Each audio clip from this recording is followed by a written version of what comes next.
নমস্কার। প্রথমেই আমি মার্জনা চেয়ে নিচ্ছি, আজকে সময় সব তালগোল পাকিয়ে গেছে। কিছুটা যান্ত্রিক কারণে, কিছুটা আমার ব্যস্ততার কারণে, কিছুটা এই যন্ত্রপাতি সম্পর্কে আমার অজ্ঞানতার কারণে। সুতরাং আপনাদের কাছে মার্জনা চেয়ে নিচ্ছি। এই ভিডিওটির শিরোনাম আমি দিয়েছি বামন হয়ে চাঁদ ধরা। ইচ্ছে করলে আরও নির্মম হতে পারতাম, বলতে পারতাম 12 হাত কাকুরের 13 হাত বিচি, কিংবা আমার মায়ের মুখে শোনা প্রবাদ বলতে পারতাম, খায় না মদন ঘুরে বেড়ায়। কিন্তু সেসব আমি কিছুই বলিনি। আমি যেটা বোঝাতে চাইছি সেটা হচ্ছে, খোকাবাবুর হঠাৎ দিল্লিতে পার্লামেন্টে উপস্থিত থাকতে থাকতে মাথায় যে দুর্বুদ্ধিটা এসেছে, অর্থাৎ আমাদের চিফ ইলেকশন কমিশনার জ্ঞানেশ কুমারকে ইমপিচ করবেন, অন্তত সেই চেষ্টাটা শুরু করবেন, সেটা দেখেই আমার এই ধরনের শিরোনাম ছাড়া আর কিছুই মাথায় আসছে না। এখন আপনাদের স্মরণে থাকতে পারে, এই কিছুদিন আগেই আমাদের খোকাবাবু একটা বিশাল ভার্চুয়াল কনফারেন্স করেছিলেন, যাতে এমপিরা ছিল, এমএলএরা ছিল, এবং গোটা রাজ্য জুড়ে তৃণমূল কংগ্রেসের সব তাবড় তাবড় নেতারা উপস্থিত ছিলেন।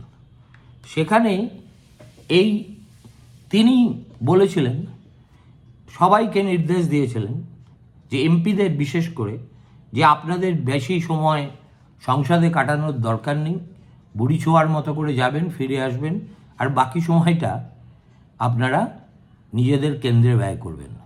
অথচ আমি আশ্চর্য হয়ে দেখছি, যিনি একথা বললেন তিনি নিজেই এবার বাজেট অধিবেশনের প্রায় প্রথম দিন থেকে একেবারে ক্লাসের ফার্স্ট বয়ের মতো প্রায় প্রতিদিন সংসদে হাজির হচ্ছেন, কিছু না কিছু করছেন, বেরিয়ে এসে বাইট দিচ্ছেন, এবং মনে হচ্ছে যে তিনি এই পুরো অধিবেশনটাই দিল্লিতে থেকে পার্লামেন্ট চুকিয়ে তবে পশ্চিমবঙ্গে আসবেন।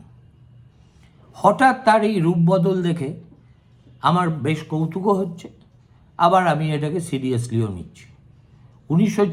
2014 সাল থেকে তিনি লোকসভায় নির্বাচিত প্রতিনিধি, ডায়মন্ড হারবার থেকে। একসঙ্গে এতদিন তিনি পার্লামেন্টে হাজির থেকেছেন, এই নজির এর আগে কখনো নেই। সুতরাং সেদিক থেকে দেখতে গেলে এটা বেনজির ঘটনা। হতে পারে পিসি ভাইপোর মধ্যে একটা সমঝোতা হয়েছে, তুই দিল্লিটা দেখ, আমি কলকাতা আর বাংলাটা দেখছি।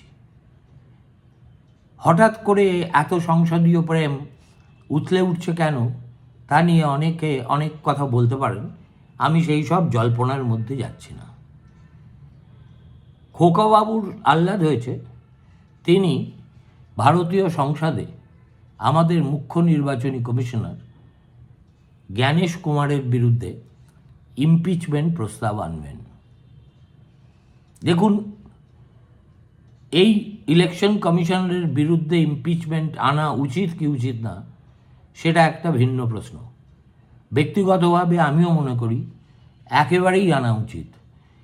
সেটা অভিষেক বন্দ্যোপাধ্যায় যে কারণে বলছেন সেই কারণে নয়, আমার তার কাজকর্মের গতি প্রকৃতি এবং সঠিক সিদ্ধান্ত সঠিক সময় নেওয়ার ব্যাপারে এক ধরনের জড়াগ্রস্ত মনোভাব, এবং সর্বোপরি নিজে দায়িত্ব এড়িয়ে দিল্লিতে চেয়ার আঁকড়ে বসে থেকে গোটা ব্যবস্থাটা পরিচালনা করার এই যে প্রবণতা, এটা এর আগে আমরা কোনো মুখ্য নির্বাচন কমিশনারের ক্ষেত্রে দেখিনি। ফলে আমার ব্যক্তিগত রায় হলো, এই মানুষটি একেবারেই এই পদের অযোগ্য, অতএব একে অপসারিত করাই উচিত। এবং যেহেতু আমাদের ভারতীয় সংবিধান এই পদটিকে নানাভাবে সুরক্ষিত করে রেখেছে, অতএব চাইলেই আমরা কেউ তাকে অপসারিত করতে পারবে না।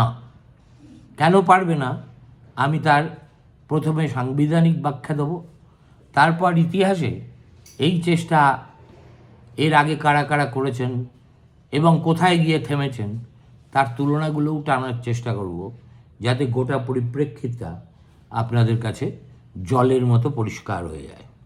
দেখুন, আমাদের সংবিধানের আর্টিকেল 324 ক্লজ 5, তাতে পরিষ্কার করে লেখা আছে কিভাবে আমাদের দেশের চিফ ইলেকশন কমিশনারকে অপসারণ করানো যাবে। এখানে যেটা লেখা আছে আমি হুবহু পড়ছি, CEC can be removed only in the same manner and on the same grounds as a judge of the Supreme Court. তার মানে সুপ্রিম কোর্টের একজন বিচারপতিকে পদ থেকে অপসারিত করতে গেলে যে পদ্ধতি অবলম্বন করতে হবে হুবহু একই পদ্ধতি চিফ ইলেকশন কমিশনারের ক্ষেত্রেও প্রযোজ্য। ফলে কাজটা খুবই কঠিন। এবং রিমুভালের গ্রাউন্ড কী হবে? দুটো মাত্র কারণে এই রিমুভালের কথা উঠতে পারে। একটা হচ্ছে প্রুভড মিসবিহেভিয়ার, যে তিনি প্রমাণিত তিনি অত্যন্ত যে আচরণ তার করা উচিত নয় সেই আচরণ করে বসে আছেন, কিংবা ইনক্যাপাসিটি। ইনক্যাপাসিটি ইজ এ সাবজেক্টিভ টার্ম। আমি যাকে ইনকেপেবল বলবো আপনি তাকে কেপেবল বলবেন। সুতরাং এটা এমন একটা ওপেক ক্রাইটেরিয়া যার নির্ধারণ সেভাবে কারুর পক্ষে করা সম্ভব নয়। এখন এই যে পলিটিক্যাল ডিসএগ্রিমেন্ট বলুন বা অ্যাডমিনিস্ট্রেটিভ ফ্রিকশন বলুন বা সরকার যদি তার প্রতি বিরূপ হয়, এই সব কারণ কিন্তু সিইসিকে সরানোর পক্ষে কোনো ভ্যালিড গ্রাউন্ডই নয় অ্যাকর্ডিং টু আওয়ার কনস্টিটিউশন। এখন তাকে যদি ইমপিচ করতে হয় তাহলে কী পদ্ধতিতে করা যাবে? প্রথম কথা হচ্ছে পার্লামেন্টে একটা মোশন আনতে হবে, এবং সেটা রাজ্যসভাতেও আনা যায়, লোকসভাতেও আনা যায়। এবার লোকসভায় এটা আনতে গেলে ন্যূনতম 100 জন এমপির স্বাক্ষর প্রয়োজন, আর রাজ্যসভায় 50 জন এমপির। লোকসভায় তৃণমূলের স্ট্রেংথ 29, রাজ্যসভায় ঠিক কত আমি বলতে পারবো না, নিশ্চয়ই 20-র নিচে। তার মানে একার মুরদে এই মোশন আনার ক্ষমতাই নেই তৃণমূল কংগ্রেসের। সেই জন্যেই তারা কংগ্রেসের উপর চাপ সৃষ্টি করেছিল যে স্পিকারের বিরুদ্ধে অনাস্থা প্রস্তাব না এনে আমরা বরঞ্চ সবাই মিলে একজেট হয়ে জ্ঞানেশ কুমারকে টার্গেট করে তার বিরুদ্ধে ইমপিচমেন্ট প্রস্তাব আনি। রাহুল গান্ধী তাতে রাজি হননি। কেননা সত্যিই তো কংগ্রেসের পক্ষে এই মুহূর্তে স্পিকারকেই অগ্রাধিকার দেওয়াটা তাদের রাজনৈতিক কৌশলের পক্ষে সবচাইতে জরুরি।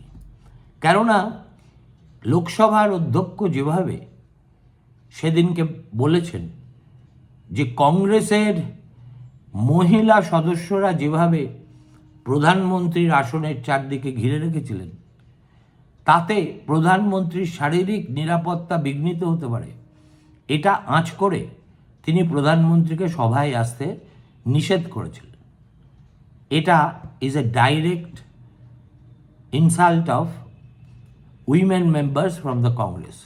কংগ্রেস বিষয়টাকে সেইভাবেই দেখেছে, এবং যেহেতু ওম বিড়লা মশাই তিনি বিরোধীদের কার্যত একটুখানি টেরা বেঁকা কথা বললেই নো নো নো আপ মুঝে ডাইরেকশন দিজিয়েগা ক্যা, এই বলে থামিয়ে দেন।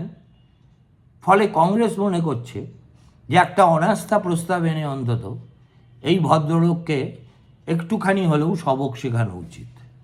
জ্ঞানেশ কুমারকে এই মুহূর্তে সরানোর কোনো তাগিদ কংগ্রেসের নেই, কেননা কংগ্রেস এই আগামী 5টা যে নির্বাচন হচ্ছে তার মধ্যে কেরল ছাড়া আর কোথাও সেই অর্থে ক্ষমতার দাবিদার নয়। অন্যদিকে খোকাবাবুর দাবি হচ্ছে আগে জ্ঞানেশ পরে বিড়লা। কংগ্রেসের বক্তব্য আগে বিড়লা পরে গণেশ, এই নিয়ে একটা কুটকাচালি হচ্ছে। কিন্তু সে যাই হোক, কংগ্রেসকে বাদ দিয়ে তৃণমূল কংগ্রেসকে ওই তথাকথিত প্রাক্তন ইন্ডিয়া জোটের শরিকেরা অভিষেক বন্দ্যোপাধ্যায়ের কথায় নেচে ইমপিচমেন্ট প্রস্তাবে সই করবেন সেই সম্ভাবনা খুবই ক্ষীণ। অখিলেশ যাদব বলুন, ডিএমকে বলুন, কিংবা আরও যারা পার্টনার্স আছেন, তারা কিন্তু সহসা কংগ্রেসকে ডিচ করে তৃণমূল কংগ্রেসের হাত ধরার খুব একটা প্রয়োজন এখনও পর্যন্ত কেউ অনুভব করছেন এরকম কোনো নজির কারোর কাছে নেই। অতএব এটা একটা হাওয়ায় কথা বলা এবং একটা নিষ্ফলা কাজের ভবিতব্য জেনেও তা নিয়ে বড় বড় বুলি কপচানো ছাড়া আর কিছুই নেই। এবং এরপরে কী হবে আমি জানি না, নিশ্চয়ই খোকাবাবু এতদিনে জেনে গেছেন। সেটা হচ্ছে যে ধরা যাক একটা মোশন এলো, পর্যাপ্ত সংখ্যক এমপিরা সেটাতে সই করলো, তারপরে একটা কি হবে, তারপরে একটা এনকোয়ারি হবে। সেই এনকোয়ারিটা কারা করবে? সংসদের সদস্যরা করবে না। এটা একটা জুডিশিয়াল এনকোয়ারি কমিটি গঠন করা হবে, যার মাথায় থাকবেন একজন সুপ্রিম কোর্টের জাজ, আর সদস্য হবেন হাইকোর্টের একজন চিফ জাস্টিস এবং একজন ডিস্টিংগুইশড জুরিস্ট। এই তিনজন মিলে তারা তদন্ত করে এবং যেসব চার্জ তার বিরুদ্ধে আনা হচ্ছে সিইসির বিরুদ্ধে সেগুলো শুনবেন এবং সিইসিকে তার আত্মপক্ষ সমর্থনের সম্পূর্ণ অধিকার দেবেন। এই এনকোয়ারির ফাইন্ডিংয়ের উপরেই নির্ভর করছে বিষয়টি আর সংসদে ফিরবে না ফিরবে না। যদি কমিটি দেখে যে এখানে কোনো মিসবিহেভিয়ার অথবা ইনক্যাপাসিটির গল্পই নেই, তাহলে ওখানেই রাম রাম, ওখানেই ফুল স্টপ। এখন যদি in the most unlikely event of any of the charges being proved, এর পরে তাহলে একমাত্র এই মোশন আবার সংসদে ফিরবে। এখন ফিরলেই তো হলো না, তার জন্য একটা বিশেষ মেজরিটি মাধ্যমে এটাকে পাশ করাতে হবে। কীরকম? A majority of the total membership of that house উপস্থিত থাকতে হবে এবং তার মধ্যে 2/3 সদস্যকে এই প্রস্তাবের পক্ষে ভোট দিতে হবে। এর কোনোটাই ধারে কাছেই আজকের অপোজিশন পার্টিরা সবাই যদি একজোট হয় তাহলেও তারা করতে পারবে না। সুতরাং এটা হচ্ছে এক্সট্রিমলি হাই থ্রেশহোল্ড বলতে যা বোঝায়, এটা হচ্ছে তাই। যদি সংসদের উভয় কক্ষে দৈবাত কখনো এই ধরনের মোশন পাশ হয়ে যায়, তারপরেই একমাত্র প্রেসিডেন্ট অফ ইন্ডিয়া সিইসিকে অপসারণ করার অর্ডার দিতে পারেন। এখানে কিন্তু প্রেসিডেন্টের ডিসক্রিশনের কোনো গল্পই নেই, তার কাজটা একান্তই আনুষ্ঠানিক। এখন তার মানে দাঁড়াচ্ছে কি? কেন্দ্রীয় সরকার ইসিকে সরাতে পারে না, ভারতবর্ষের প্রেসিডেন্ট তারও কোনো ক্ষমতা নেই। ম্যাক্সিমাম কোর্ট প্রসেস ইভ্যালুয়েশন করতে পারে, তার বেশি নয়। সেই কারণেই আজ পর্যন্ত 1952 সাল থেকে কোনো স্পিকার কদাচ ইমপিচড হননি, এবং সেটা একেবারে অকারণে নয়। আর যদি বাকি দুজন ইলেকশন কমিশনারের কথা বলেন, তাদের কিন্তু এই সুরক্ষাটা নেই। তাদের থাকা না থাকা নির্ভর করে চিফ ইলেকশন কমিশনারের ইচ্ছা অনিচ্ছার উপর। তিনি যদি বলেন একে দিয়ে কাজ হচ্ছে না, তাহলে তার ছুটি হতে বাধ্য। এখন এত উপরে তাহলে থ্রেশহোল্ড বারটা রেখেছে কেন? যাতে তার একটা কারণ, ইলেকশন কমিশনই একমাত্র সংস্থা যারা সরকারের যেসব নির্বাচন তার তদারকি করে। তাকে অপসারণ করা যদি খুব সহজ ব্যাপার হতো, তাহলে এদেশে ফ্রি ফেয়ার ইলেকশন করানো একেবারেই অসম্ভব হয়ে উঠত। সুতরাং আমাদের যারা সংবিধান প্রণেতা, তারা ডেলিবারেটলি এমন সব ক্লজেস রেখে দিয়েছেন ফর রিমুভাল, যেটা পলিটিক্যালি ভেরি কস্টলি এবং আর এর কোনো প্রিসিডেন্সি নেই। এখন প্রশ্ন হচ্ছে, টিএমসি কি এটা জানে না? অবশ্যই জানে। টিএমসির প্রত্যেকটি সদস্য আমি ধরে নিতে পারি এটা জানে, কারণ এটা is such a simple issue যে না জেনে কেউ সাংসদ হয়নি, বা সাংসদ হয়ে এটা সে জানেনি। এখন তাও সত্ত্বেও তারা এইটা নিয়ে জোর জবরদস্তি করছে। কেন করছে? একটাই কারণে, কেননা বাকি সব অস্ত্র ভোতা হয়ে গেছে। এসআইআর নিয়ে সুপ্রিম কোর্ট থেকে কিছু একটা রিলিফ পাওয়া যাবে, সেজন্য দাঁতে দাঁত কামড়ে তৃণমূল লড়াই করেছিল। মমতা বন্দ্যোপাধ্যায় নিজে গিয়ে একটা বেশ ড্রামাটিক অ্যাপিয়ারেন্স সুপ্রিম কোর্টে করেছিলেন। তাবড় তাবড় সবচেয়ে এক্সপেন্সিভ লয়ারদের নিয়োগ করা হয়েছিল, কিন্তু তাতেও চিড়ে ভেজেনি। শেষ পর্যন্ত সুপ্রিম কোর্টের প্রধান বিচারপতি বলে দিয়েছেন এসআইআরের পথে বাধা সৃষ্টি করার কোনো কিছু তারা বরদাস্তই করবেন না। ফলে তাদের কাছে তো একটা রাজনৈতিক ইস্যু চাই, যে ইস্যুটা দেখিয়ে ক্যাডারকে এনার্জাইজ করা যায়, এবং পরবর্তীকালে যদি ফলাফল খারাপ হয় বা ভোটার লিস্টে দেখা যায় বহু মানুষ বাদ পড়ে গেছে, তাহলে যেন রেফারিকেই দায়ী করা যায়। তৃণমূল তাদের জনপ্রিয়তা হারানোর কারণে হেরেছে এ কথা বলা যাবে না। তখন বলবে যে এই রেফারি যেহেতু ভুল সিদ্ধান্ত দিয়েছে, অকারণে আমাদের বারে বারে লাল কার্ড দেখিয়ে 3-4টে প্লেয়ারকে মাঠের বাইরে করে দিয়েছে, অতএব এই ঘটনাটা ঘটেছে। এখন যখন একটা দল মনে করে যে তাদের বিরুদ্ধে অ্যাডভার্স ফাইন্ডিং হতে পারে এবং ভোটার তালিকার উপর তাদের নিয়ন্ত্রণ সম্পূর্ণ চলে গেছে, কিংবা যদি খুব stricter enforcement that exposes organisational excesses, তাহলে প্রথম কাজটা যে কোনো রাজনৈতিক দল যা করে থাকে সেটা হলো অ্যাটাক দ্য রেফারি।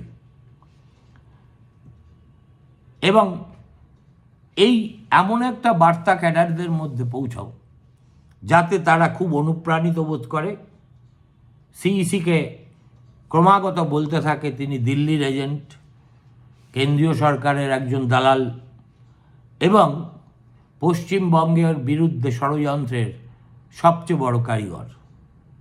এবং তার ফলে কি হয়?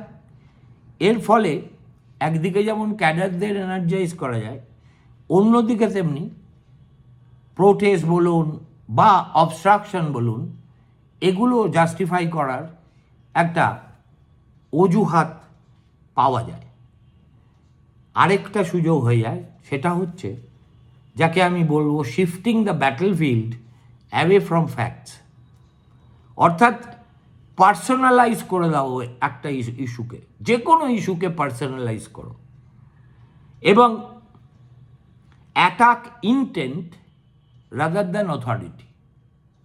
কর্তৃত্ব নিয়ে প্রশ্ন করো না, সদিচ্ছা নিয়ে ক্রমাগত আক্রমণ করো এবং তারই ফলস্বরূপ তার রিমুভাল ক্লেম করো। কেন? দেখুন, কোর্টে বা আইনের আঙিনায় পলিটিক্যাল থিয়েটার করার স্কোপ খুব কম। এখন এদের হাতে হারাধনের 9.5টি ছেলে খইয়ে যাওয়ার পরে ওই আধখানা ছেলেই বেঁচে আছে, সেটা হলো এই সংসদের বাজেট অধিবেশনের বাকি দিনগুলোয় একটা হাওয়া তৈরি করা যে তৃণমূল কংগ্রেসই একমাত্র ভারতবর্ষের দল যারা চিফ ইলেকশন কমিশনারের ইমপিচমেন্ট দাবি করার মতো হিম্মত রাখে।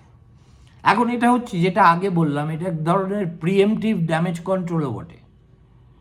যদি দেখা যায় বহু নাম ইলেকট্রাল রোল থেকে বাদ গেল,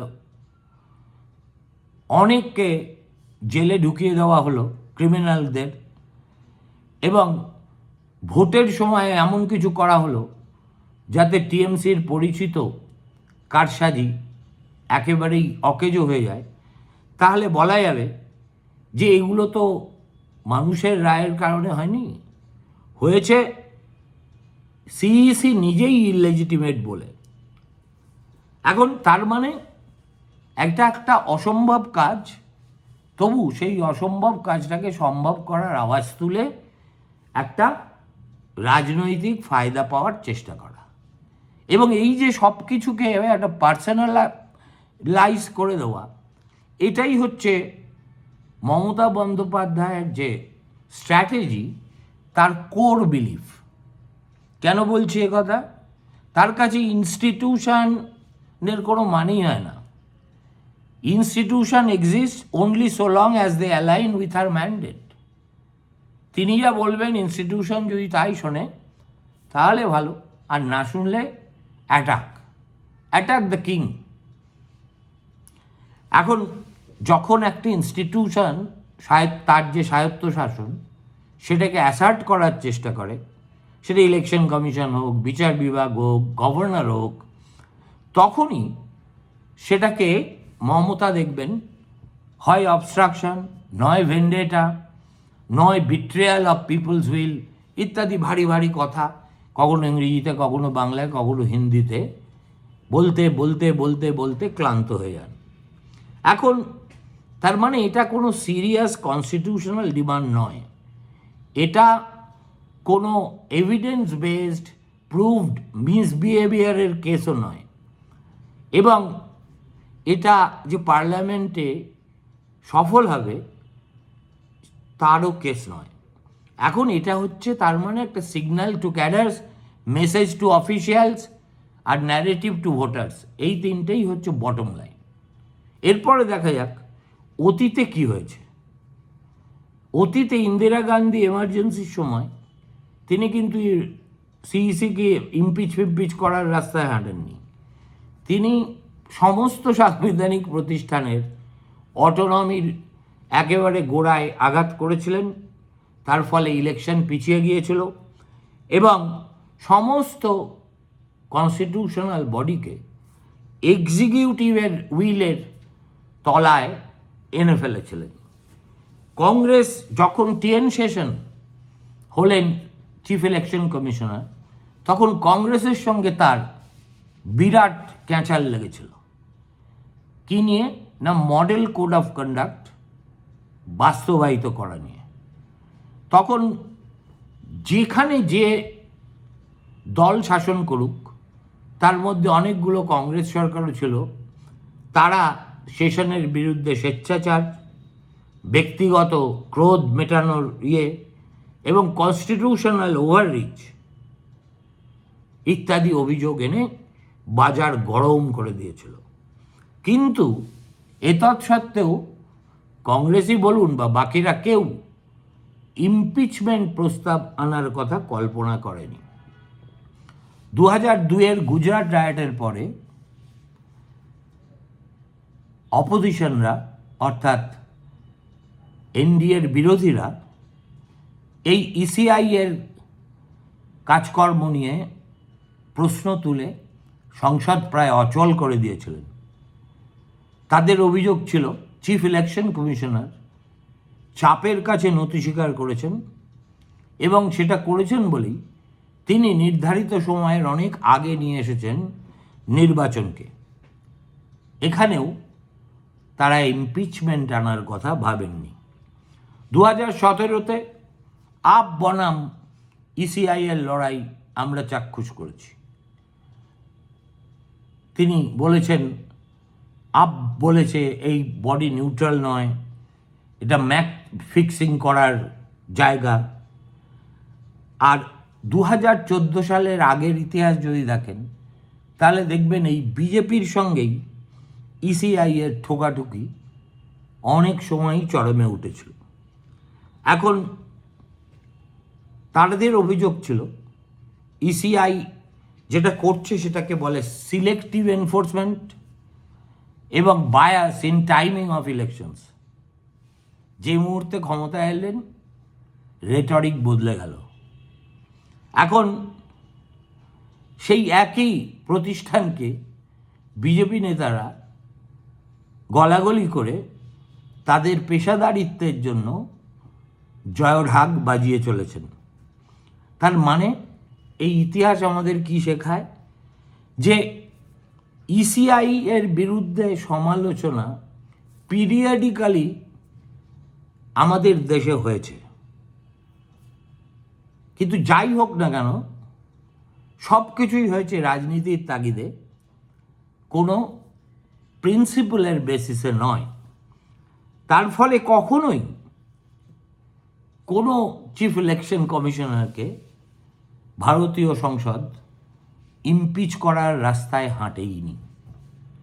এই প্রেক্ষাপটে একজন কালকাযোগী তিনি হঠাৎ তার স্বাদ হয়েছে, তিনি গণেশ কুমারকে সংসদীয় প্রক্রিয়ায় ইমপিচ করার চেষ্টা করবেন। অর্থাৎ সংসদ সদস্যদেরও তিনি হয়তো মনে করতে শুরু করেছেন এরা সবাই তৃণমূল কংগ্রেসের জেলা সভাপতি বা জেলার সংগঠনের কার্যকর্তা। তা তো নয়। প্রশ্নটা হলো, এত অল্প বয়সে এত অপরিণামদর্শী আচরণ যে করে, তার নিজের রাজনৈতিক ভবিষ্যৎ নিয়ে প্রশ্ন ওঠা স্বাভাবিক। ভালো থাকবেন। নমস্কার, শুভরাত্রি।